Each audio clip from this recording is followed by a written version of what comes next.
Hello everyone, welcome to money mug. मैं हूं CA Pinkesh Thakrani and I hope आप सब लोग अच्छा कर रहे होंगे। आज इस वीडियो के अंदर में एक ग्रोथ स्टॉक की बात करने वाले हैं जो कि फ्यूचर का बिजनेस है। फ्यूचर का बिजनेस है, आज तैयार हो गया पूरी तरह से। Q3 के बहुत ही जबरदस्त प्रॉफिट्स आए हैं इसके अंदर में। देखते हैं स्टॉक के अंदर में क्या है। पहला ग्रोथ स्टॉक के बारे में कुछ बता दूं। रेवेन्यू लगातार बढ़ना चाहिए, प्रॉफिट लगातार बढ़ना चाहिए, इसके साथ ही इसका पी रेशो भी हाई चल रहा होगा, इसका डिविडेंड यील्ड बहुत ही लो होगा क्योंकि इसके पास में इन्वेस्ट करने के लिए बहुत सारा आइडिया है। तो बेसिकली ग्रोथ स्टॉक जो है अगले 10 साल 15 साल के हिसाब से हम लोग जो है प्रोजेक्ट करके चलते हैं और इसके अंदर में बाकी चीज़ें हम लोग जो है ऐड कर देते हैं कि भाई प्रमोटर प्लेजिंग नहीं होनी चाहिए, डेट बहुत ही कम होना चाहिए एंड उसके बाद में मार्केट में इसको जो है बहुत अच्छा सपोर्ट होना चाहिए, मार्केट ने इसको अप्रिशिएट करना चाहिए। आज ऐसे ही एक ग्रोथ स्टॉक के बारे में बात करने वाले हैं, पर मेक श्योर कि आपने ये वीडियो लाइक किया है, चैनल को सब्सक्राइब किया है, बेल आइकन हिट किया है एंड हो सके तो अपने फ्रेंड्स के साथ में वीडियो को अभी के अभी शेयर कर दीजिए, ठीक है। तो हम लोग बात करने वाले हैं आज इसी तरह की एक कंपनी की जिसका नाम है बोरोसिल रिन्यूएबल्स। बोरोसिल रिन्यूएबल ने इंडिया में पहली बार किसी ने सोलर ग्लास बनाया था तो वो था बोरोसिल रिन्यूएबल्स। पहला और सिर्फ यानी कि यूनिकनेस यहाँ पर आ जाती है, पहला भी बोलता है और सिर्फ भी बोलता है।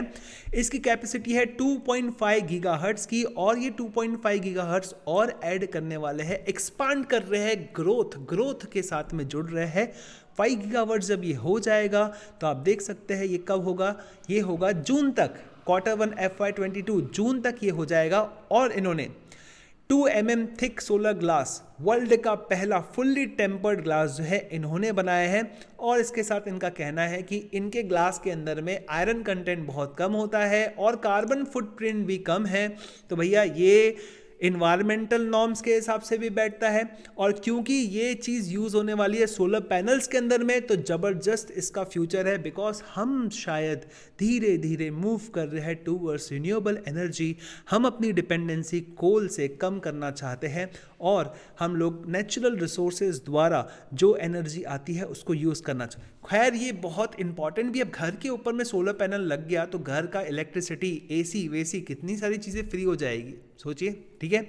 तो देखते हैं इसके किस तरह के फाइनेंशियल्स वगैरह है। इसका Q3 रिजल्ट भी आया है, उसके बाद में ये शेयर जो है थोड़ा सा गिरने लग गया। तो आज देखिए 15 रुपये गिरा है, 2.2% की गिरावट इसके अंदर में देखने को मिली है। देखिए प्रॉफिट बुकिंग तो होगी बिकॉज ये ग्रोथ स्टॉक है।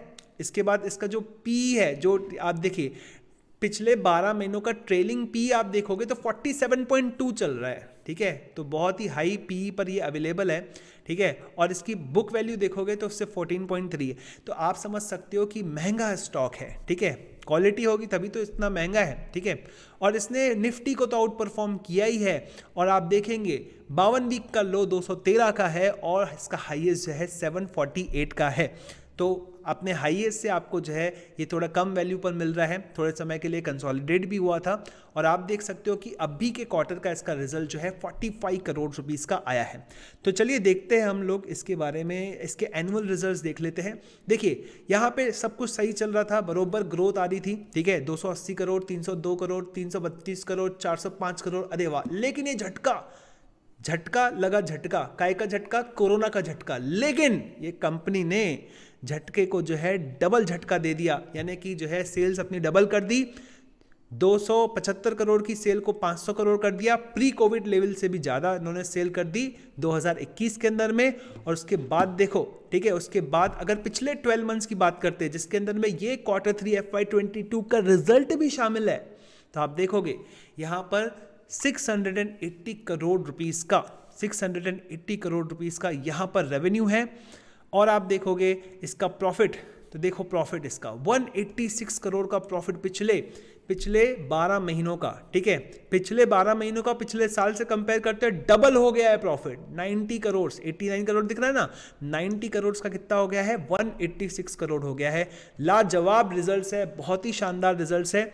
देखो मैं रिजल्ट अच्छा कह रहा हूँ, इसका मतलब ये नहीं है कि कल स्टॉक उठा लेने का है या फिर स्टॉक कल 20% भाग जाएगा। सुबह बैठ गए अपन लेकर मस्त ऑर्डर पे ऑर्डर डाल रहे हैं सुबह 9:15 बजे के पहले। नहीं, ऐसा नहीं है, ठीक है। हो सकता है इसके अंदर में थोड़ा फॉल आए, उसके बाद में फिर से बाइंग आए, थोड़ा देर कंसोलिडेट हो। और आजकल हो क्या रहा है, पिछले 2-3 महीनों से भाई जब रिजल्ट आता है तब शेयर गिर जाता है, वो फिर बाद में बढ़ता है 1-8 महीने के बाद में। ऐसा इसमें भी हो सकता है। क्वार्टर रिजल्ट्स की बात करें तो कंसोलिडेटेड मत देखिएगा, स्टैंडअलोन देखिएगा तो 174 करोड़ और पिछले क्वार्टर में 141 करोड़, बहुत ही जबरदस्त जंप है। आपको दिख रहा है 20% का, आपको 20% से ज़्यादा का जंप आपको यहाँ पे दिख गया। और अगर प्रॉफिट की बात करें तो 45 करोड़, जो कि सिर्फ 10 करोड़ था, 10 करोड़ का प्रॉफिट 45 करोड़ पर पहुंच गया, जबरदस्त, ठीक है। अब देख लेते हैं कंपनी के ऊपर में कर्जा है कि नहीं कर्जा है। तो पिछली बैलेंस शीट के हिसाब से 0.1% का कर्जा, इसे कर्जा थोड़ी ना कहते हैं, इसे तो कर्जा नहीं कहते हैं, ठीक है।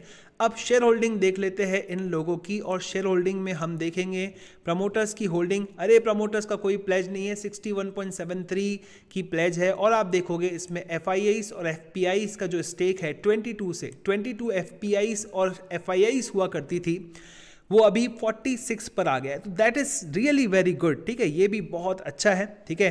पब्लिक की होल्डिंग यहाँ पे 32% है पब्लिक की होल्डिंग यहाँ पर, ठीक है। तो अब और क्या देखना चाहेंगे हम लोग इसके अंदर में, एक बात देख लेते हैं कि इसका ROCE कैसा है, ठीक है। तो ROCE के लिए वापस फाइनेंशियल्स में जाते हैं और इसके रेशोज पर आ जाते हैं और देखते हैं हम लोग ROCE। अरे बाप रे बाप, 23% का ROCE है सर। बाकी सालों में अगर आप देखोगे तो इनकी ROCE कैसे है, 1.9, 8.34, 8.57, और ये बहुत ही कम था। आप देखोगे 23% का ROCE, बहुत ही जबरदस्त, शानदार, ठीक है। इतना प्यारा ROCE है। मैन्युफैक्चरिंग कंपनी में 23% ROCE, 15% के ऊपर मांगता है, इन्होंने 23% ला कर दे दिया, ठीक है। बहुत ही शानदार यहाँ पर हमको ROCE दिख रहा है, ठीक है। तो अब स्टॉक तो अच्छा है, ठीक है, स्टॉक तो अच्छा है, पोर्टफोलियो में होना चाहिए। कौन से लेवल्स पे इसको ऐड करना चाहिए वो जरा देख लेते हैं। Will go to Borosil and chart देख लेते हैं। लाइन चार्ट है, बहुत ज़बरदस्त दिख रहा है। हम इसको जो है कैंडल स्टिक चार्ट में देखेंगे। और देखिए आज गिरावट हुई है, कोई दिक्कत नहीं है, हो सकता है कल से बढ़ना शुरू हो जाए, लेकिन क्या है ना, हमको बढ़ते हुए स्टॉक के अंदर में जल्दी जल्दी जो है पैसा डाल के अटकना नहीं है, ठीक है। थोड़ा लेवल्स देख लेते हैं। तो इसको जो है अराउंड आप आने दीजिए लगभग 600 रुपये के करीब, उससे सामने जैसे ही आएगा उसको जो है आप एक्यूमुलेट कीजिए। फिर अगर उसके नीचे का और एक लेवल चाहिए तो लगभग 575 रुपये के करीब का लेवल है। और अगर ये लेवल पर आता है, ये अगर 500 के नीचे आता है तो बहुत अच्छी बाइंग अपॉर्चुनिटी इसके अंदर में बनेगी। और यस, अगर ये लेवल जहाँ पर ये बहुत समय तक कंसोलिडेट हुआ था, मुझे नहीं लगता कि वहाँ पर आएगा, 300 की लाइन पर आएगा, मुझे नहीं लगता वो आएगा, लेकिन अगर आता है तो बहुत अच्छी अपॉर्चुनिटी यहाँ पर बनती है। ग्रोथ स्टॉक है, हाई PE पर है, ठीक है। तो इसके अंदर में हो सकता है झटके आपको लगे, और जितने अच्छे रिटर्न्स इतने अभी दिए हैं, हो सकता है वो आपको उतने अच्छे रिटर्न्स नहीं दिए, लेकिन सस्टेनेबल यहाँ पर बिजनेस मॉडल इनका अगले काफ़ी समय के लिए लगता है, ग्रोथ लगता है, और कंपनी बहुत अच्छा कर रही है, जितनी बातें भी हमने इसके बारे में पढ़ी। तो आई होप आपको ये वीडियो पसंद आया होगा। एंड यस, डिसीजन लेना है, आपका डिसीजन रहेगा, किसी भी यूट्यूब वीडियो के बेसिस पे डिसीजन ना ले तो अच्छा रहेगा, राइट। इसी तरह के और वीडियोस मैं आपके लिए लाता रहूँगा, तब तक के लिए नमस्कार।